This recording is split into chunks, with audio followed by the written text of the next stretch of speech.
Hello and welcome back to Secrets Behind the Stars. We're thrilled you're here with us, because today we're stepping into a story that blends romance, ambition, and the cold edge of legal reality. It's the question fans have sent us over and over: why did Gökberk Yildirim end up in court in Secrets of His Love, and how did it all spiral to that unforgettable showdown with Cemre Arda? If you love narratives that challenge what love can endure and how justice tries to catch up to truth, stay close. We're unpacking it all. And before we dive in, if you haven't already, subscribe to Secrets Behind the Stars and turn on notifications so you don't miss our deep dive breakdowns and the behind-the-scenes context that brings these tales to life. To understand why Gökberk stood before a judge, we need the bigger picture. Secrets of His Love has a tradition of taking relationships to their breaking point and then placing the fallout under a legal microscope. These aren't sterile disputes. They're battles where feelings collide with paperwork, where whispered promises become exhibits, and where the court becomes the stage where love's most guarded truths are forced into daylight. Within that frame, Gökberk isn't only a romantic lead.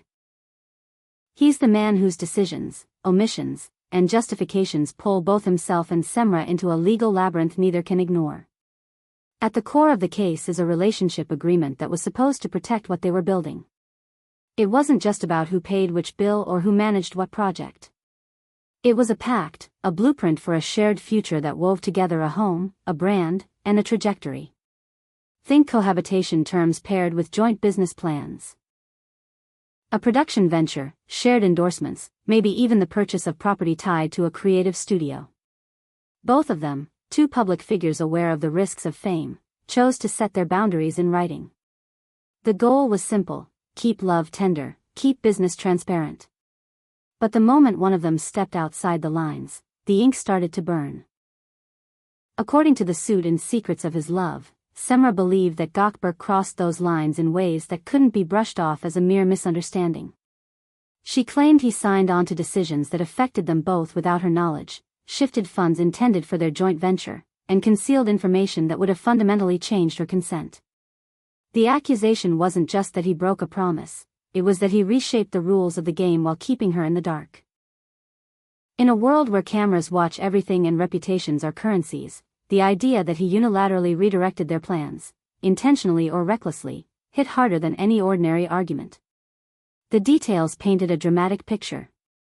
There were projects they were supposed to back together, appearances they'd agreed to pursue as a duo, and a shared investment that allegedly morphed into something else. Cemre's side argued that invoices were altered, that a co-signed commitment was diverted into a separate initiative, and that she discovered key changes only when the consequences reached her front door. On paper it looked like breach of contract, in the language of the heart, it felt like betrayal.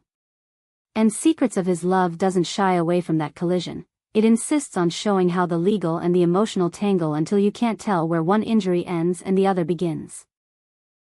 What stung just as much, according to the series' narrative, were the secrets that never should have been secrets.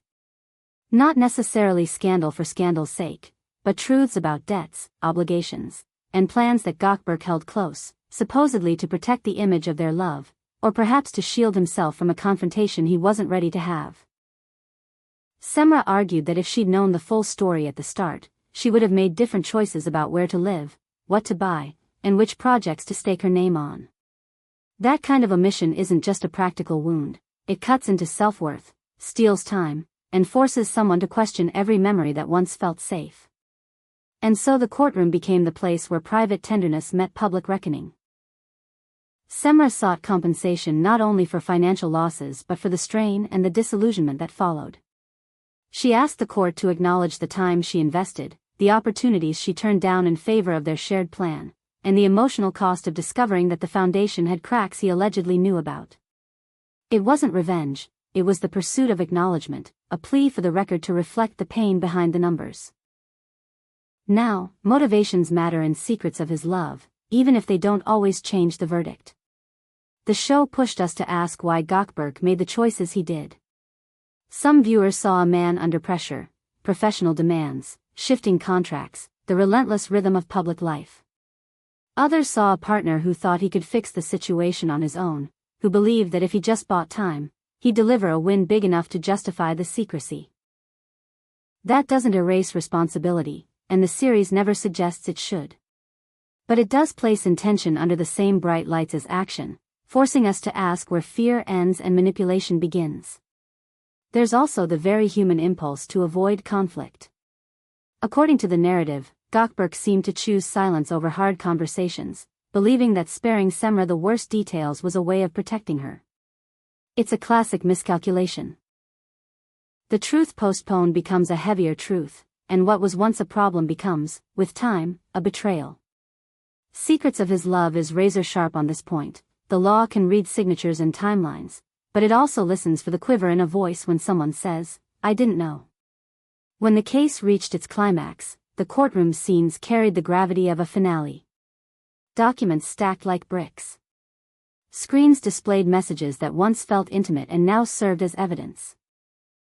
Contracts outlined responsibilities and deadlines, and both sides argued over what those clauses meant in the everyday life of two people who were trying to love each other without drowning in their own success. Cemre's team highlighted inconsistencies, dates that didn't add up, approvals that never came, meetings where decisions were supposedly made without her seat at the table. Witnesses, assistants, advisors, people close enough to see the edges, spoke carefully about what they observed. Gökberk answered by insisting that he acted in good faith, that he made choices to keep their shared world afloat, that the pressure on him to deliver put him in impossible positions. He admitted to errors in judgment but pushed back on the idea that he intended to deceive. His narrative rested on timing and context, a promise made in a hallway between rehearsals, a signature obtained under the haze of a deadline, a payment redirected to hold a deal together for both of them. It was a portrait of a man trying to be a hero without telling his partner that the fire was already in the walls. The complexity of the case lay in the overlap between love and law. A court can order damages, dissolve ventures, and mandate corrective steps. It can't rewind the hours spent building a future that suddenly feels like a set. So the show treated the verdict, whatever the numbers, as only part of the resolution. What mattered just as much was the moral weight the judge assigned to transparency, to the promises implied by sharing a home and a name on a letterhead. With every sentence spoken, it became clearer: silence has a cost, and so does the courage to break it. What made this arc unforgettable was the way it held up a mirror to fame. Gökberk and Cemre are accustomed to cameras, but no lens is harsher than the one that records a partner's disappointment. The show let us sit with that discomfort. The pause before an answer, the way a jaw tightens when someone hears a truth they weren't ready to meet, the hush when a private nickname appears in a public transcript.